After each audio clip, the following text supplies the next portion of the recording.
Hello friends, welcome to Data Making. Last section we saw how to build a streaming data pipeline using a Scala programming language, right? Spark with Scala API, Spark with Scala API. People who are already working or who have aspiration to work on PySpark, for them, I want to give you this heads up. So basically, same streaming data pipeline, I want to build it using PySpark as well, so that it will be useful for you all to get started with the PySpark site. Okay. So as we know, we build this single node Spark and Hadoop cluster on top of Docker environment. Okay, then we build this other components in as a Docker containers like for Kafka and Zookeeper and Postgres SQL, right? So we are in this layer, data processing layer. So we are going to build this data processing pipeline using a PySpark. Okay, let's get started. So basically, I am using a PyCharm IDE. Okay, so PyCharm is one of the widely used IDE to develop a Python application. So here we are going to use the Python with the Spark, which is a PySpark. Okay, I already built this project. So if you want to set up this PyCharm, okay, you can actually follow the previous section just to how to set up the PyCharm IDE and create a simple project. And also you can import this. I'll add the source code in this section. You can import it and you can execute and check it. Okay, so this is the project structure. Okay, so you have this project folder called data making real-time data pipeline.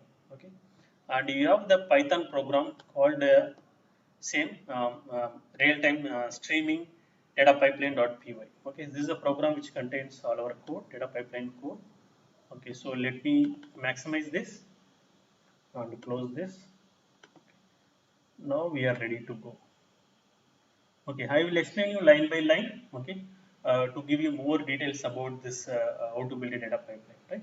So data pipeline basically consume the data from sources and do a lot of pre-processing. You can do transformations, you can do aggregations, right?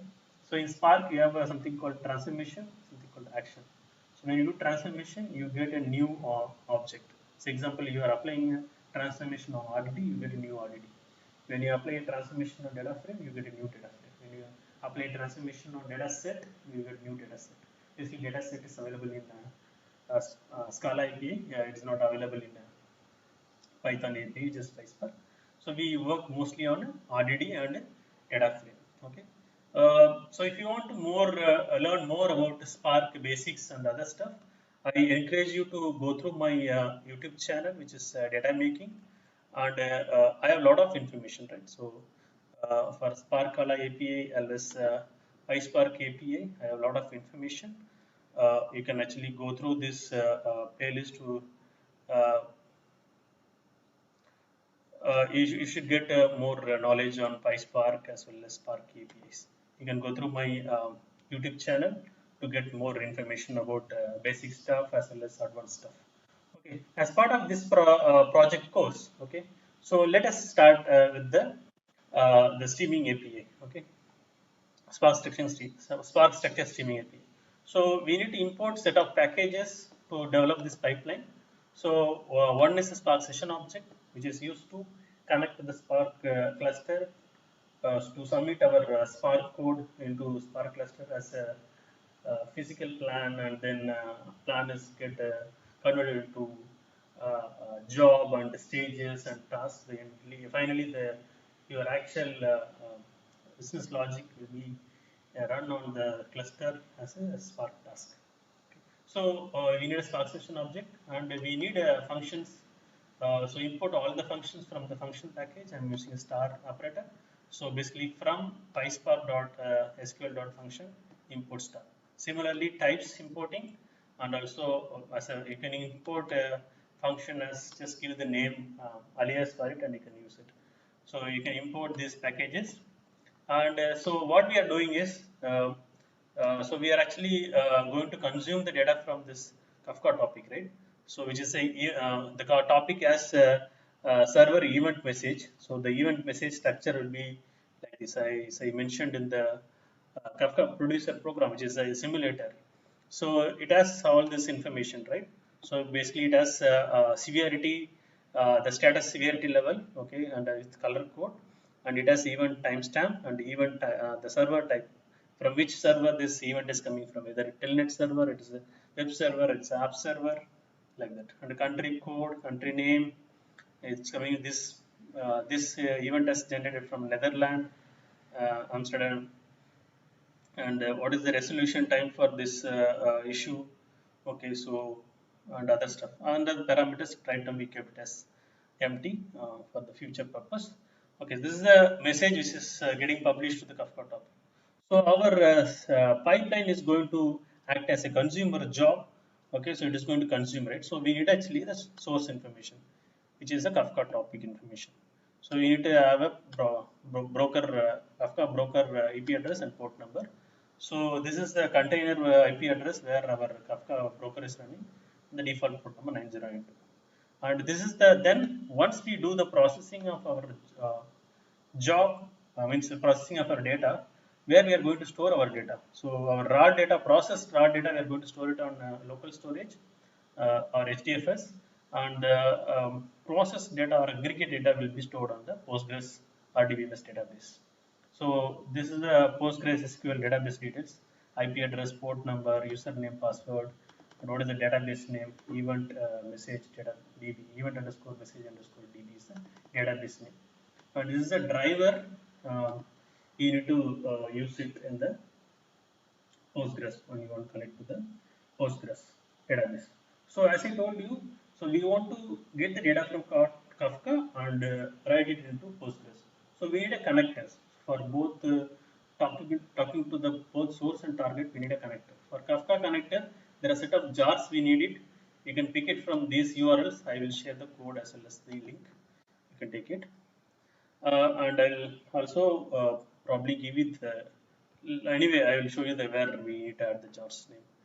And then for Postgres, this is the connector you need to get it, and some dependency jars we need it, that you can pick it from this URL. Okay, so you can build the DB properties object, which will have username, password, driver for the Postgres. Okay, so I am creating a function to write data frame into Postgres table. So we'll come to this function later. Okay, then we have this package name or module name check, which is underscore underscore main. So basically, this part of code will run only when you run this module directly from the command line. Or directly when you run this program directly, only this code will run. Otherwise, only this module can be used when you access from the other program. Okay, so we just printing the message and creating a Spark session object. For debugging purpose, I'm going to run it from our local machine. So I just kept master URL as local.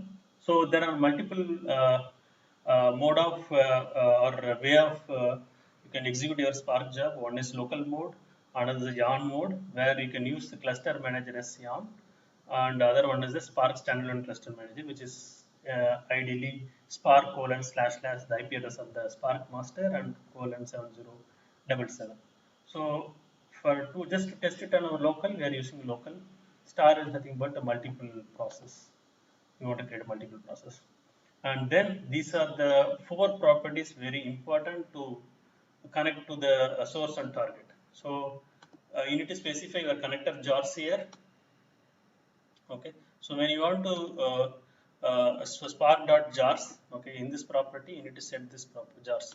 So basically one jar is common pool to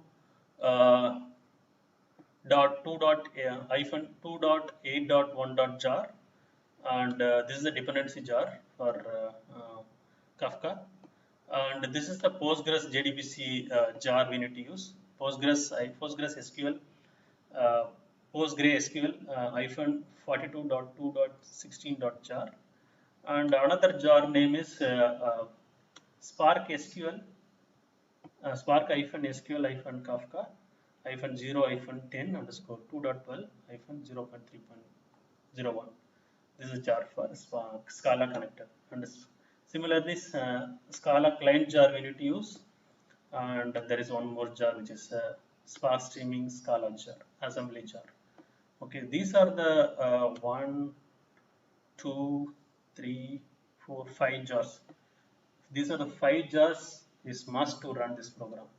Okay, so you need to add this jar on all these 4 properties: spark.jars, spark.executor.extra class path and extra library, and executor.driver.extra class path.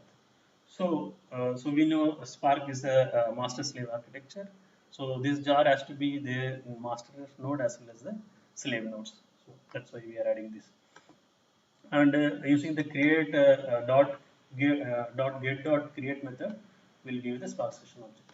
Once you have Spark session object, you can set this log level as error, or if you want to see info, you can just set it. So once we first we need to consume the data from where we need to consume from the Kafka. So in Spark, using the Spark session object, there is a read stream method which has all the um, data source APIs. So for if the source is Kafka, you need to use the Kafka here and provide the Kafka details. This is the Bootstrap server information. Sorry, apologies for that. Excuse me.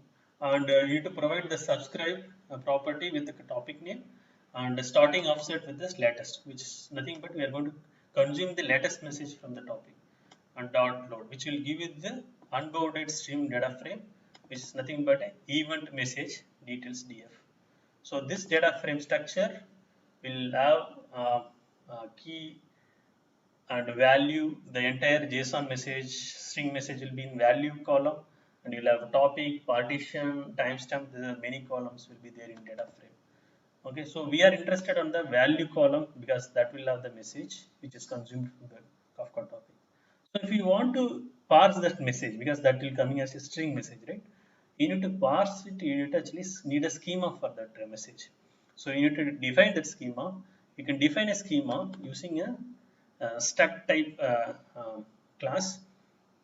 So basically, struct type will map to your JSON object. You can think like that. So then your JSON will have a list of fields, right? Key value. So each field you can actually define it as stack field. So the stack type will have a list of stack fields.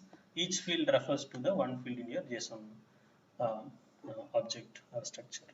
So if you have event type, you can see, you can compare this same structure with your message.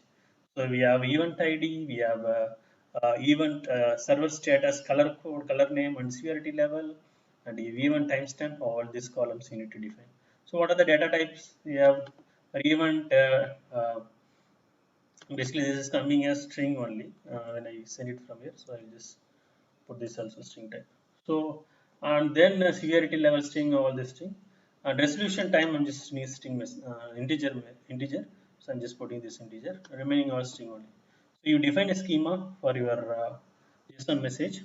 So first what we are doing is we are casting this type column into string because we want to parse it and derive the new data frame. So your select expression is the kind of transformation. So you get new data frame. So with the data frame, you are going to select this value column, which will have currently it is a string type. You convert that into struct type, means JSON. Convert string into JSON using a from JSON method, and you need to provide a schema, right? So whatever the schema you defined the previous section or previous line, you just pass that. So what you get it? You get actually a column, value column with a struct type. So you just name that column as event message detail. Okay, create a new column, which alias nothing but new column. Okay, then you get a new data frame, which is derived from data frame one, event message detail data frame. So if you want to actually, so what will have this column will have all the fields in a one column. And if you take one cell, it will have entire one message information. So we don't want like that. We want to each field has each column in the data frame. So you can access, this will be a struct type. So if you want to access all the fields from the struct type and make it as columns, you can use a dot operator. So this column dot operator will give you, it will actually convert the struct type with all the fields into different column in the data frame. That's what the 3 data. So you can print the schema and I will show you how it look like. Next, so we want to do some kind of transformation or pre-processing. So as I told you, so we have one column, nothing but what is that? Event server status, color name, severity level. This column value is something like so like you will have a color code as example. Uh, it has say example green as a color code for your uh, the event, okay, the say status color code, color name. And what is the severity level? Green is nothing but a severity 3. Okay, severity 3. If it is a red, it will have severity level 1. So if you want to split this value and make it as two more columns, like one column to two columns.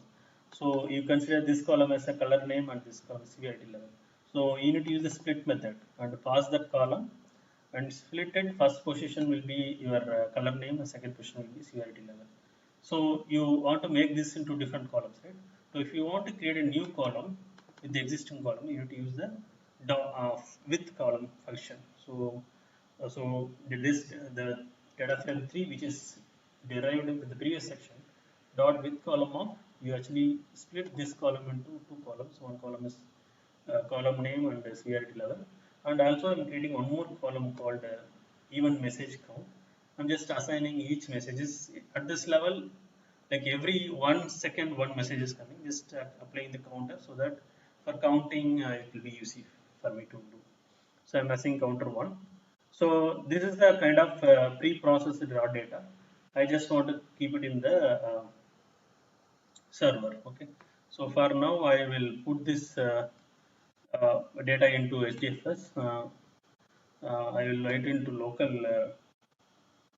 disk for now. Okay.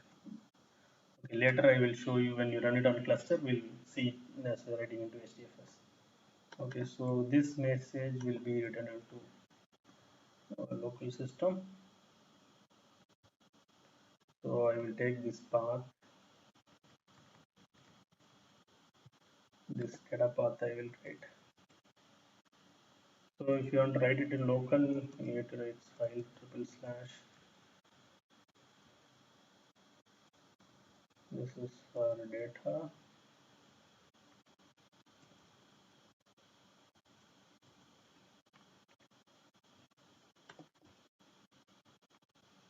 I'm going to write it as a JSON structure. Just have that path.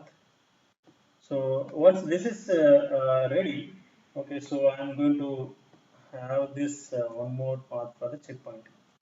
So checkpointing is nothing but whenever your job is failed, okay, so you need to when you restart it or again rerun it, okay, so you want to start from the previous state where it is failed, okay. So checkpointing is the way you can achieve it. So I'm stored it in these two locations. So when you have this data frame after pre-processing, you need to use data frame dot write stream of, set the batch interval. You can set the batch interval. Right now I'm setting as 20 seconds. So the messages are coming from every coming in every 1 second. I'm going to aggregate it or process it for every 20 seconds. That's my batch interval. Okay, so I'm going to write it into JSON format. Or when which location I'm going to write, I am giving this path. Okay, this is the path and checkpoint path and start. So this will write every 20 seconds. This pre-processed raw data will be written into uh, this location. Okay. So once that is written, so we want to do some kind of aggregation. So till now what we do is we did some kind of transformation and pre-processing. Now we want to do aggregation. So I'm just going to do with initial and to do two kind of transformation. Two kind of aggregation. One is I'm going to aggregate this events based on city name and country name and status color code and severity level for message count at all this level, how many messages come at this 20 second time interval, and what is the total resolution time for messages. Okay, so how do you do that? So you data frame, this is the previous data frame dot group by, you pass the columns, like generally when you SQL we write, you said select set of columns from the table name, on which column you want to apply grouping. Okay, so that columns you need to specify in the group by function. You have to pass these columns and then aggregate. I'm going to do aggregate. So there are two aggregate I'm going to do. So function, we created alias for in the initial, right, while importing the packages. Use that alias function alias dot sum function. I'm passing this resolution time column and do the sum and store it in the column name called total estimated resolution time. Similarly, function dot function count of this message count. This message count earlier we set for counter 1 for every message, right? Now I'm going to do that count at this grouping level and set the alias as total message count. With this aggregated data, I'm going to write it into Postgres database. So when you want to write into Postgres SQS, the Spark structure streaming by default don't give the connector for writing into stream data frame into a target like a Postgres. For that, there is a API called or function called for each batch. Here you can iterate the each data frame in your stream data frame. So streaming nothing but a collection of micro batches. So you iterate each batch and then each data frames and then call this function save Postgres table. You pass this current data frame which is one part from this stream data frame and pass the epoch id is nothing but batch id and the table name. Okay, so when you, so every 20 seconds the aggregated data will be written into this Postgres table. So there are three types of output modes available, like update, complete and append. Complete is nothing but whenever the data comes to this, I told you, right? When you consume data from the Kafka, so you get an unbounded data frame that will keep accumulating, okay, for every batch interval. So if you want to do processing on all the data which is getting accumulated, you can use the complete mode. If you want to do only for the new data, you can use append mode. If you want to new as well as updated data, you can use the update mode. So I'm using update mode. So when you see this function, that's why I told you we'll see in the electoral section. So what we are passing data frame, Postgres table. So we know the table name and we also prepare the properties, DB properties. With that, I'm going to use the data source API, which is for data frame. It's not for stream data frame, it's a batch data frame. So a data frame dot write dot JDBCF, you pass the Postgres JDBC URL, table name. This mode is writing into your target. So upon mode, every time you insert into row, right? It's kind of that. And you pass the DB properties. So this will write data into the Postgres table. Okay. So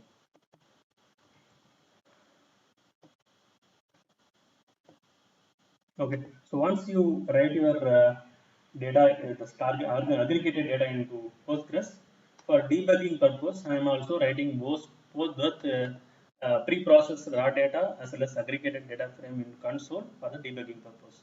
You can use the write stream method and batch interval and update mode and also the console mode. Basically, we are writing into console these two data frames for the debugging purpose. And finally, you just wait for termination. Unless you stop this application, it will be running for 24 bar 7 because most of the streaming applications will run for 24 bar 7. So that's all. So let's run this program. This is the data pipeline using PySpark. Okay, so let me run this. Once it starts, I will publish some data so that you can just check the output as well as here. Okay, so I hope this you are getting into this project. So we are at very good level. So we actually developed the simulator, and in the last section we saw how to develop the data streaming data pipeline using Scala. Here we are doing using PySpark. So next section we'll focus on the building the dashboard. So please follow this video and practice this code on your local environment, I will actually give you all the program as well as the setup information. You can do it, and whatever queries you have, please post it. I am happy to help you. It is running. Let me publish some data here. So we have a simulator, right? This is the Python simulator. You can write from Python using Python command. So it is going to publish the data into our Kafka topic. Let us check the containers running. So go to this Docker ps command will show you list of containers running on your Docker environment. Okay, so our Docker container is running, no issues. So the data is also published. Let us check is consume some data. The first batch, the zeroth batch, there is no data come. Wait for other next batch. We will meanwhile publish some more data.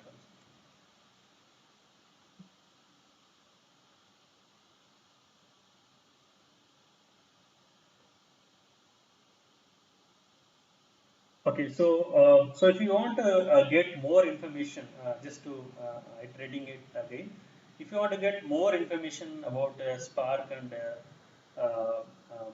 Spark basics and as well as advanced stuff, please follow my YouTube channel, and we have a lot of information on PySpark as well as Spark with Scala. So you can get more knowledge from my YouTube channel. You can follow me here. I'm happy to help you. Okay. Okay. Now it has the batch one has come with some data. So it has done the this is the aggregated data. Okay. So you see here country level it is aggregated. What is the how many at most messages only one only come insert all the messages. What it is here. This is raw data.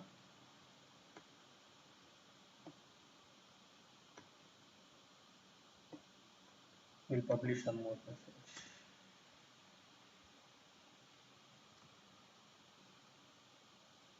Okay, so okay, let's okay, before winding off this video, let me show this.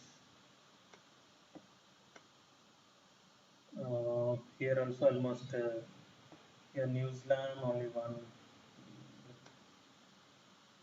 almost all one message only. Okay, it's okay. So while doing the demo, we'll see. We'll run for a long time and we'll see the data. So data will be written into the Postgres table without any issues. Okay. So with that, I am actually completing the section on building a data pipeline using both Scala and PySpark, Python API. So in the next, see here now some data has come. So we see here from the Ireland Dublin, two messages come from there, and also from Washington DC, USA also two messages come. So it is running very well. Okay, in the next section, we'll see how to build a super cool visualization dashboard using a Django web framework as well as the Flex Monster JavaScript visualization API. Thank you so much, friends. See you in the next video.